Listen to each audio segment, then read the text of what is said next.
எல்லாருக்குமே உங்கள் எல்லார் வீட்டுமே தெரியும், ஒரு சின்ன பிரச்சனை ஒரு 35 இயர்ஸ் தாண்டுச்சுன்னா பாதி பேருக்கு கர்ப்பப்பையில் கட்டி, சிஸ்ட்டு, இந்த மாதிரி நிறைய விஷயங்கள் பேசுகிறோம். ராகு பாதிக்கப்படும் போது நடக்கும். ராகு ஒருவேளை ஜாதகத்தில் ரொம்ப மோசமாக பாதிக்கப்பட்டிருக்குன்னா ஆக்சிடென்டல் டெத்து, அன்நேச்சுரல் டெத்து, ஃப்ளைட்டில் கிராஷு, பங்கி ஜம்பிங் பண்ணும்போது இப்படி ஆயிடுச்சு, ஜெயிண்ட் வெல்ல போனால் மேலே மாட்டிட்டு 4 மணி நேரம் தொங்கிட்டு இருக்கேன், யாரோ வந்து காப்பாற்றினா போதும், இதெல்லாம் ஜாதகத்தில் ராகு பாதிக்கப்பட்டால் நடக்கும். இப்போ ரீசெண்ட் கிராஷ் நடந்தது, ஃப்ளைட் கிராஷ், இதெல்லாம் நடந்தது. அந்த ராகு ஜாதகத்தில் ஒரிஜினலாகவே பாதிக்கப்பட்டோம்னா ராகு வந்து பேசிக்கலாக கூட்டு மரணங்களை கொடுக்கும். அதோட குரு சேர்ந்ததுன்னா மினிமம் 400 பேர் இறப்பாங்க. அந்த மாதிரி ஒரு தோஷத்தை கொடுக்கும். அப்போ அதுலேருந்து நம்ம வெளியே வரணும் அப்படின்னு சொன்னால் சிம்பிள், நாகராஜ சுவாமியை வழிபாடு பண்ணணும். நாகராஜனுக்கு பால் அபிஷேகம் செய்யலாம்.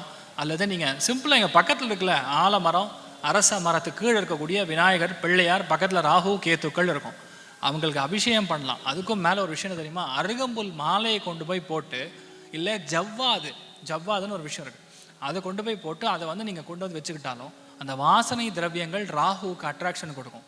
ஒரே ஒரு மரம் மட்டும் இருக்கும், அந்த மரத்தில் நிறைய பாம்புகள் சுத்தும்.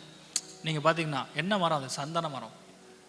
சுகந்தத்துக்கு அட்ராக்ட் ஆகக்கூடிய தன்மை ராகு.